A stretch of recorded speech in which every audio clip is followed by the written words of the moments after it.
مجھے صدر فاروق لغاری نے ایک واقعہ مرحوم نے سنایا کہ وہ میرے سینٹرل ایشیا کے ایک ملک میں گئے، دوشنبہ میرا خیال ہے، وہاں روسی دور کی، سوویت یونین دور کی بہت عظیم الشان عمارات ہیں۔ روس بہرحال ایک ترقی یافتہ ملک تھا، امریکہ جیسا نہیں تھا، فرانس اور برطانیہ جیسا نہیں تھا، مگر پھر بھی بہت بڑا ملک تھا۔ تو بے نظیر نے اصرار کیا کہ یہ بلڈنگ مجھے خرید دو۔ تو آپ کو پتہ نا کہ روز شام کو 6 بجے ISI ایک رپورٹ صدر کو اور چیف آف آرمی اسٹاف کو پیش کرتی ہے، وزیر اعظم کو نہیں کرتے۔ اچھا، تو وہ شاید کرتی ہو، مگر بہرحال چیف آف آرمی اسٹاف کو اور صدر کو تو پیش کرتی ہے۔ ٹھیک۔ اور وہ تو جو صدر تھے نا، اس وقت 8ویں ترمیم منسوخ نہیں ہوئی تھی، تو اس پہ تلخی ہوگی بہت۔ اس نے کہا اتنی دولت تمہیں دی ہے اور پھر بھی تمہارا لالچ کہیں ختم نہیں ہوتا۔ وہ کماتے تو ہوتے نا، کہ والد بھی کہتے تھے کماتا تو زرداری ہے، میں تو خرچ کرتا ہوں، ٹھیک ہے نا۔ تو بے نظیر تو ملوث ہو گئی تھی کرپشن میں، اس میں کوئی شبہ ہی نہیں ہے۔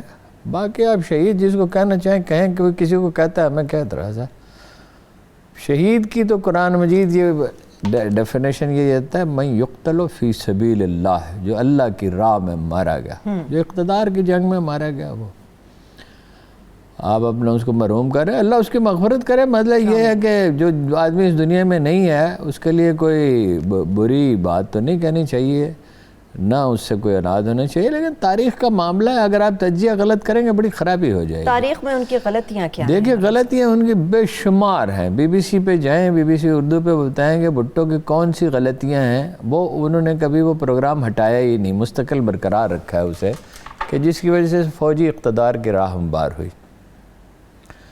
بات یہ ہے انہیں پاکستان پر حکومت کرنے کا کوئی حق ہی نہیں تھا۔ شیخ مجیب الرحمان کی سیٹیں 160 تھی یا 161 تھی، ان کے 80 تھی۔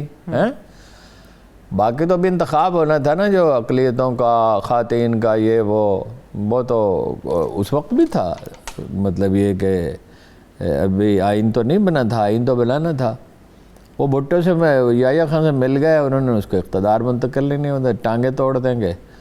اور جب ملٹری آپریشن ہوا جو کہ نہیں ہونا چاہیے تھا، قتل، دیکھیے قتل تو پاکستانی بھی اتنے ہی ہوئے، یعنی بہاری بھی اتنے ہی ہوئے، غیر بنگالی بھی اتنے ہوئے، یہ کہہ لو سارے پاکستانی تھے اس وقت، اور اتنے ہی بنگالی ہوئے۔ دونوں طرف میں وہی دونوں نے مطلب یہ ایک پاگل پن اور اس کا مظاہرہ کیا، اور دونوں کو ایک دوسرے سے معافی مانگنی چاہیے۔ مطلب یہ قتل، کوئی بھی بے گناہ کا قتل جو ہے وہ تو مطلب اللہ کا غضب، وہ تو صرف یہ نہیں ہے، اس کی جہنم سزا نہیں ہے، وہ تو کہا اللہ کے غضب کا شکار ہوا۔ اللہ کا غضب تو ایک ایسی چیز ہے کہ خدا ہر شخص کو اپنی پناہ میں رکھے۔ آمین آمین۔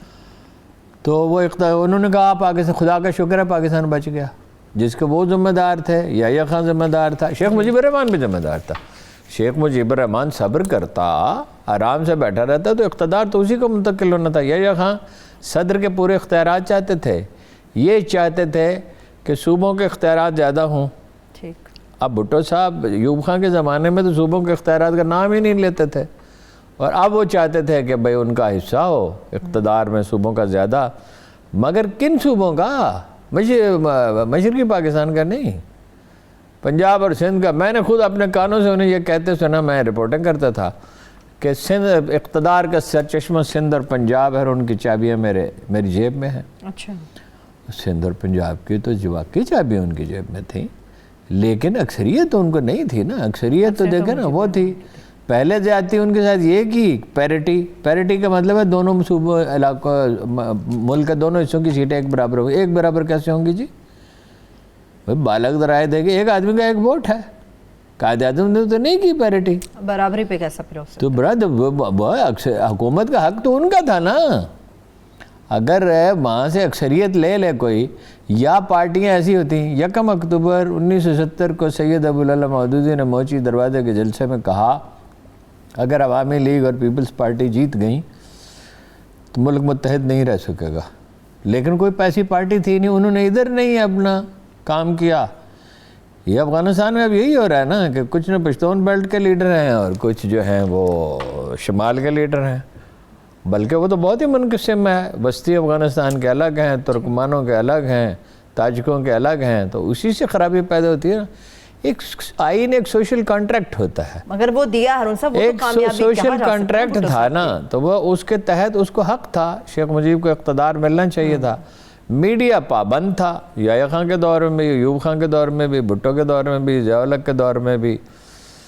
اور وہ تو مطلب اس طرح کی صورتحال تو نہیں تھی کہ آپ کھل کے بات کر سکیں, ہم بہت کھل کے نہیں تو کم از کم پوائنٹ آؤٹ کر سکے. تو میڈیا تو سارا جو ہے وہ اسٹیبلشمنٹ کی حمایت کرتا رہا. نیم پاگل آدمی آ گیا. چیف آف آرمی اسٹاف کا انتخاب اکثر غلط ہوتا ہے, جانے والا ایسے آدمی کو بنا کے جاتا ہے جو کمزور آدمی ہو. جو وزرائے اعظم نے انتخاب کیا اس میں بھی اکثر ہمیشہ نہیں, بیچ میں تو جنرل کاکڑ بھی آئے, جنرل کینی بھی آئے, بہت اچھے لوگ بھی آئے. تو لیکن کوشش ہوتی ہے کمزور آدمی ہو تو پھر وہ کمزور ترین آدمی وہی, وہ ذہین آدمی تھا ویسے, لیکن یہ کہ ویسے اس کی عادات بہت خراب تھیں. ایک جنرل جو ہے جو ہمیشہ اپنے ذاتی مشاغل میں ذہنی مریض ہو, اس میں مشاغل میں مصروف رہتا ہو. کیا دیکھیے, پاکستان توڑنے کے بھٹو ذمہ دار ہے. ان کی ذانت و فطانت سے تو جو آدمی انکار کرتا ہے وہ اس کو جاہل ہی کہنا چاہیے. اور وہ کنٹمپریری دنیا کو سمجھتے تھے بہت, اور دنیا کا بہت کم سوتے تھے, بہت محنت کرتے تھے.